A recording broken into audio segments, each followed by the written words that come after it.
রহিম।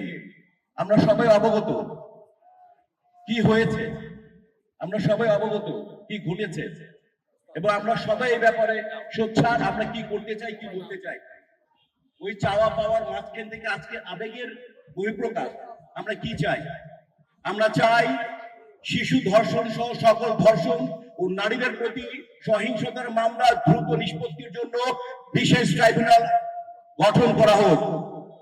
অপরাধীদের সর্বোচ্চ শাস্তি নিশ্চিত করা হোক, যাতে অন্যরা এই ধরনের অপরাধ করার আগে একবার না 10 বার ভাবে। একই সঙ্গে প্রমাণ সংগ্রহ তদন্ত প্রক্রিয়াকে আরো শক্তিশালী করতে হবে, যাতে অপরাধীরা কোনোভাবে রেহাই না পায়।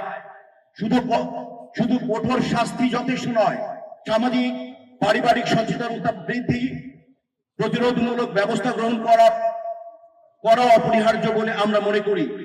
শিক্ষা প্রতিষ্ঠান, পরিবার, সমাজকে একসঙ্গে কাজ করতে হবে, যেন শিশুরা নিরাপদ পরিবেশে বেড়ে উঠতে পারে।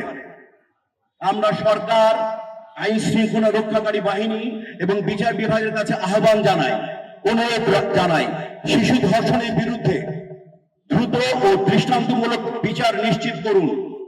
একটি সভ্য ন্যায় ভিত্তিক সমাজ গড়তে হলে আমাদের এখনই কার্যকর পদক্ষেপ নিতে হবে। আজকের শিশু আগামীর অবলম্বন, তাই সকল শিশুর নিরাপত্তা নিশ্চিত করাই হোক আমাদের অঙ্গীকার। আপনাদেরকে অসংখ্য ধন্যবাদ, এবং আমরা চাই না আর এখন থেকে আর কোনো আসিয়া যাতে এইরকম অ্যাবিউজ না হয়, আর কোনো আসিয়া যাতে ধর্ষণের শিকার না হয়।